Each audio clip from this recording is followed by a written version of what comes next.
Siren मांगा chapter 4 जिसका नाम है the forbidden human Alfred. Chapter की शुरुआत होती है जैसा कि तुम्हें पता है कि वो मॉन्स्टर ने एक को तो धराशायी कर दिया जो कि वो टकला बाल वाला था, जो कि बाल जिसके छुले थे, जो स्पेक्टिकल वाला आदमी, उसको ज़मीन में धंस देता है। अब सब लोग ये देख के हैरान कि भाई ये अचानक से आया कहाँ से टपक गया। अब तो भाई उनको समझ में नहीं आ रहा कि अब क्या चल रहा है, ये है क्या चीज़ आखिर में। एक तो मॉन्स्टर है ये अजीब से तरीके, खासकर वो जो आसागा जो कि स्पाइकी किड का नाम है आसागा, वो देख के हैरान है कि भाई ये कहाँ है, what the fuck is this. तो अभी उस मॉन्स्टर के पीछे एक टैग लगा हुआ था जिस पे लिखा था एल्फ्रेड। वो मॉन्स्टर चिल्लाता है बहुत कस के, और ये चीख, वो लोग सोच रहे थे कि अब ये क्या था, लेकिन उनको थोड़ी देर बाद समझ में आता है कि ये क्या चीख, वो किस लिए चीखा। वो क्राई था, एक क्राई था अपने मॉन्स्टर्स, अपने साथियों को और बुलाने का, और भी कई मॉन्स्टर्स वहाँ पर आ जाते हैं। ये देखकर वो जो टोपी वाला बाल वाला था उसको समझ में नहीं आता कि अब क्या हो गया भाई, और भी मॉन्स्टर्स आ गए, ये कैसे कैसे शेप में। जो भी अजेहा ने उनको बताया था कि वो सब अब सच हो रहा है, लेकिन वो जो असागा रहता है वो हार नहीं मानता, और उस मॉन्स्टर जो कि एल्फ्रेड नाम जिसका रहता है उसको गिरा देता है मार के, एक घूंसा मार के, और फिर अपने लात से उसको कुचलने ही वाला होता है। ये देखकर जो चोटी वाला बाल रहता है जिसकी नाक फोड़ी थी असागा ने, वो भी बोलता है मारो मारो मारो। तो वो असागा बोलता है कि अब मुझसे बर्दाश्त ही नहीं था, मतलब वो एक तरीके से सुपीरियरिटी हासिल करना चाहता था, लेकिन वो एल्फ्रेड मॉन्स्टर उसका पैर पकड़ लेता है। अब असागा को समझ में आता है कि अब क्या होने वाला है आगे, उसे पता नहीं कि अब क्या होगा, और वो मॉन्स्टर उसे उठा के इतनी जोर से उस चट्टान में फेंकता है ना, और जो अपने बगल वाली चट्टान में बहुत दूर जाके धाम, बहुत भयानक तरीके से। भाई ये सीन मेरे को बड़ा मजा आया था देखने में। फाइनली उसको एहसास हुआ कि भाई सुपीरियर कौन है। वो मॉन्स्टर फिर बोलता है अब्राहम कुछ करके, कुछ वो बोल रहा था, वो वर्ड कुछ बोल रहा था। और वो असागा जो है गिर जाता है, बहुत कस के उसे लगती है। बाकी सारी लोग भागने लगते हैं ये सब देख के। एक तो जो अंकल टाइप का रहता है वो भागते भागते सीधे खाई में गिर जाता है। ये हो गया दूसरे का अंत। अब तक 3 लोग मारे जा चुके हैं। वो एक जो पहले जो कि हम किड जो कि मुस्कुरा रहा था, एक अंकल मारा गया, और वो स्पेक्टिकल वाला। अब बाकी ये जो टोपी वाला ये भी भाग रहा होता है अब जान बचाने के लिए, लेकिन वो पीछे से उसे एक तीर, वही मॉन्स्टर वही तीर वैसे ही मारता है इसको, एक तीर मारता है लेकिन, और ये वो जो टोपी वाला आदमी होता है ये गिर जाता है। इस मॉन्स्टर एल्फ्रेड मॉन्स्टर ने उसे उसी तरीके से मारा जैसे उसने उस मोटे किड को जो सबसे पहले जिसको मारा था। 5 में से 3 ढेर हो चुके हैं, अब 2 बच रहे हैं, एक वो असागा और एक वो चोटी बाल वाला। अब चोटी बाल वाला क्या करता है कि एक बड़ा सा चटपट पत्थर लेके आता है और एल्फ्रेड के पीछे सर पे मारता है। अब उसको लगता है तो काम हो ही गया, अब ये खत्म, लेकिन उसको क्या पता भाई जब असागा उसको कुछ नहीं कर पाया तो ये पत्थर क्या कर पाएगा। तो वो पीछे, वो एल्फ्रेड मॉन्स्टर को कुछ भी नहीं होता, वो पीछे मुड़ता है, और वो ये देखकर भाई वो चोटी वाला आदमी, भाई उसको अब तो उसकी फटकी हाथ में आ गई थी कि अब क्या होने वाला है। अभी तो वो हंस रहा था, और उसको गर्दन उसकी पकड़ता, एक हाथ ऊपर और एक हाथ उसके गले के नीचे, और दोनों मिलकर पूरा घुमा देते, जैसे कि तुम ये सीन देख रहे हो भाई, घुमा देता है पूरे तरीके से सर को।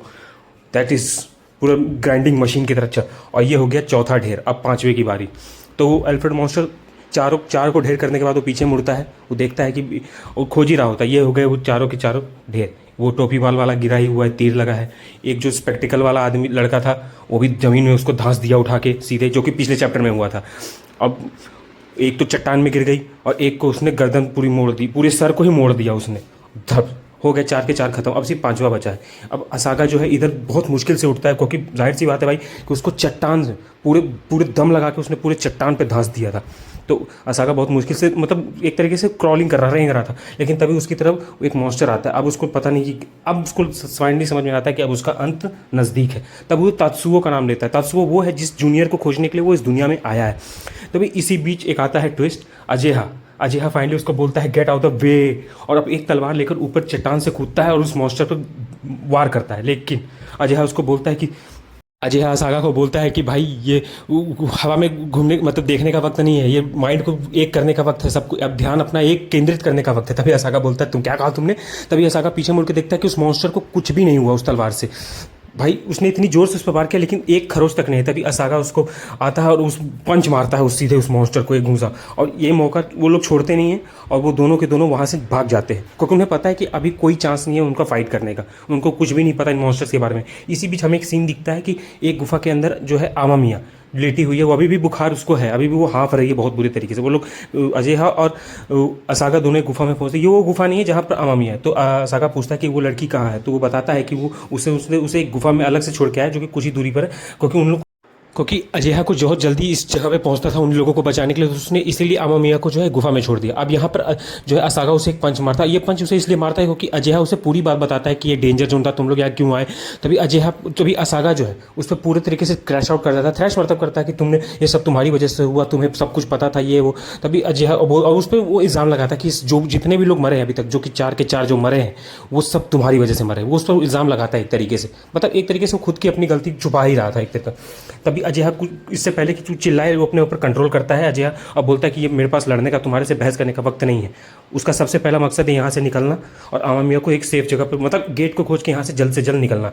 तब वो अजेहा जो है उस साइट पे पहुँचता है जहाँ पर अभी भी वो मॉन्स्टर उनकी खोज कर रहा है। वो एक चट्टान से ऊपर चढ़ के देखता है उस मॉन्स्टर को, तो वो अभी भी वहीं पर है। वो जाहिर सी बात है वो उन्हीं दोनों को खोज रहा है। अजेहा जो है सोच रहा था कि अब यहाँ इस सिचुएशन से कैसे निपटे, कैसे उस मॉन्स्टर से पीछा छोड़ा और कैसे गेट की तरफ भागे।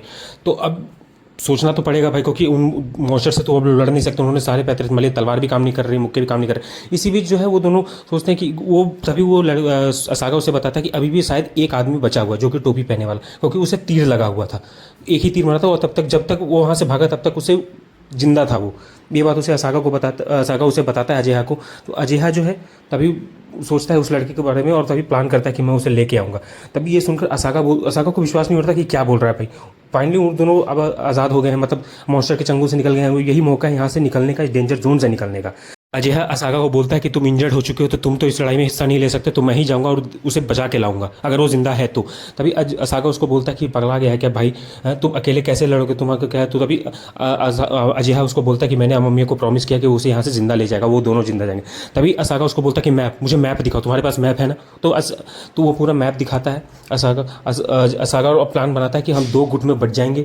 एक मैं अममिया को लेके गेट की तरफ जाऊंगा और गेट पर ही रहूंगा, तुम्हारा इंतजार करूंगा, तुम्हें जिंदा आने का और डॉक्टर को दिखाने की, क्योंकि अममिया की तबीयत बहुत ज़्यादा खराब है। अगर जल्द से जल्द डॉक्टर को नहीं दिखाया तो उससे कुछ भी हो सकता है।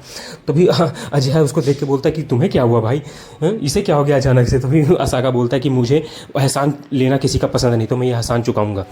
और फाइनली वो बोलता है कि तुम लोग जो प्लान बनाया है, मैं इस मतलब अजेहा उसको बताता है कि उसका मकसद है जिसने भी उन लोगों को इस गेम में डाला उसको सबक सिखाना। तो ये सुनते ही जो है असागा बोलता है कि ये प्लान बहुत अच्छा है, मुझे भी सबक सिखाना है।